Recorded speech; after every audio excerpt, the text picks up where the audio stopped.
Hello everyone, कैसे हैं आप सब। मैं कोमल अरविंद और आज बात करते हैं what is the role of life purpose in twin flame journey and why it's so much important. अगर आप वाकई में अपने ट्विन फ्लेम के साथ हारमोनियस यूनियन में रहना चाहते हो, क्लोज इंटीमेसी के साथ रहना चाहते हो, तो क्यों ज़रूरी है लाइफ पर्पस।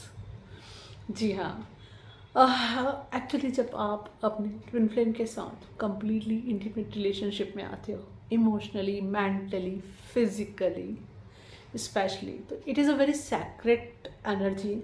जो सेक्सुअल एनर्जी होती है, it is very sacred, very pure and very very powerful, जिसका कनेक्शन हम जैसे कहते हैं सैक्रल चक्रा से है। तो it can B use for creation और डिस्ट्रक्शन। तो जब आप ट्विन फ्लेम के साथ इस रिलेशनशिप में आते हैं तो you create a lot of forcefully, क्या बोलूँगी मैं, एक पूरा पावरफुल एनर्जी क्रिएशन होता है उस समय। ठीक है, बहुत सारा। अब वो एनर्जी आपको या तो आप कुछ अच्छा करने के लिए यूटिलाइज कर लीजिए, वरना वो क्या मैनिफेस्ट करेगी, डिस्ट्रक्शन। या तो क्रिएशन कर लो या तो फिर डिस्ट्रक्शन कर लो। डिस्ट्रक्शन इन द सेंस आपको फिर उसके बाद बहुत गुस्सा आ सकता है and you can see that you can manifest fights. Okay, तो ये सच है, ऐसा होता है। तो अगर आप चाहते हो कि उस एनर्जी का इस्तेमाल इस तरह से ना हो, तो इसलिए रोल होता है लाइफ पर्पस का। क्योंकि लाइफ पर्पस में आपका क्रिएशन का पार्ट आता है, क्रिएटिविटी का पार्ट आता है। क्रिएशन मतलब सिर्फ इतना ही नहीं होता कि आप एक न्यू बेबी को लाइफ दें, उसके अलावा भी। ठीक है, क्योंकि ये तो लॉन्ग टर्म जर्नी है, लॉन्ग टर्म रिलेशनशिप है, राइट। तो सिर्फ उसका लिमिटेशन यहाँ पे नहीं है, उसका कनेक्शन फिर आपकी लाइफ पर्पस से है। अब यहाँ लाइफ पर्पस बोल रही हूँ, इसका मतलब ज़रूरी नहीं कि आप हर किसी को कोच बनना है या हर किसी को हीलर बनना है या हर किसी को टैरो कार्ड रीडर बनना है, नथिंग लाइक दैट। आप के अंदर जो भी प्रतिभा है, अकॉर्डिंगली आपको जो भी अच्छा लगता है करने के लिए, आपको उस फील्ड में आगे बढ़ना है। गॉड हमेशा आपको उस मामले में गाइड करते रहेंगे और उसमें आपको अपनी इस एनर्जी का इस्तेमाल करना है क्रिएटिवली। ठीक है, तो आपको फिर अपनी एनर्जी का इस्तेमाल करना बहुत ज़रूरी हो जाता है कि आप अपने लाइफ पर्पस में यह इस्तेमाल करें। तो फिर आप देखेंगे कि इस एनर्जी से आप दोनों के बीच में किसी भी तरह का एंगर और क्या कहूँगी सेपरेशन मैनिफेस्ट नहीं होगा। ओके, उस पैशन का इस्तेमाल सही ढंग से प्रॉपरली आप कर पाएंगे।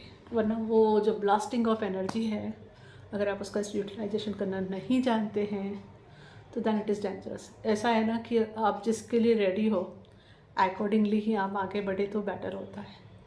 तो इसीलिए अगर आप चाहते हो कि अपने ट्विन फ्लेम के साथ शादी करें, उनके साथ हर तरह की मेंटल, इमोशनल, फिजिकल इंटीमेसी के साथ लाइफ बिताएं, तो बहुत ज़रूरी है कि आपका अपने लाइफ पर्पस से जुड़ना, यह पता करना कि आपका पर्पस क्या है, आपको क्या करने में अच्छा लगता है।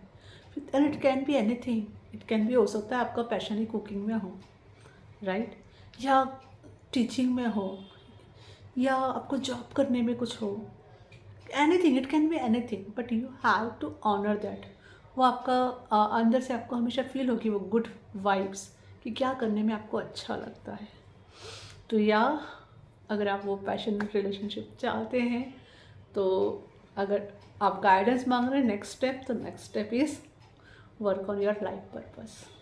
इन my journey I experience is a lot कि I used to get very angry, aggression बहुत सारा आ रहा था। Sometimes I was not able to find it what is the problem here. तो मैं जब भी गॉड को बोलती थी कि गॉड जी मुझे हारमोनियस यूनियन चाहिए, मुझे हारमोनी चाहिए हमारे रिलेशन में, तो हमेशा मेरे को लाइफ पर्पस की तरफ पुश मिलता था। It is like learn this, learn that, और अकॉर्डिंगली मेरी आदत रही है, अगर गॉड की तरफ से कोई चीज़ आई है तो मैं फिर ज़्यादा लॉजिकल माइंड वहाँ यूज़ नहीं करती हूँ, उस समय के लिए मैं उसे फॉलो करती हूँ। तो इसी चक्कर में मैंने फिर रेकी सीखा, रेकी टीचर बनी, एंजल थेरेपी सीखा, एंजल थेरेपी टीचर बनी, चक्रा हीलर बनी, and you can see my list. तो वो चीज़ ऐसे ही मैनिफेस्ट हुई है कि जब जब मैंने गॉड से क्लेम किया harmony and peaceful relationship with my twin, they push me towards all those things, learn this. और फिर उसके बाद फिर पुश किया कि इसको सिखाओ भी, सिर्फ अपने पास मत रखो सीख कर। तो वो चीज़ मैंने की एंड लिटरली उससे मेरी जर्नी में डिफरेंस आया। जिस हारमोनी की मैं बात कर रही थी वो हारमोनी आने लगी, जिस पीस की मैं बात कर रही थी वो मैं फील करने लगी। एंड आई रियलाइज या it is very powerful sacred energy, जिससे जो फोर्स और पैशन के लिए, जो क्रिएटिविटी के लिए जो आती है, उसका सही इस्तेमाल करना बहुत बहुत बहुत ज़रूरी है। ये बहुत डिवाइन एनर्जी है एंड गॉड्स ब्लेसिंग है, तो उसको उतनी ही प्योरिटी के साथ ट्रीट करना भी ज़रूरी है। I hope this information will help you. Thank you. Hari Om तत्सत। Everyone, please like and subscribe my videos to get update for my new videos. You can check my description box. There I mention my email ID and website details to know more about my paid and free courses and to contact me.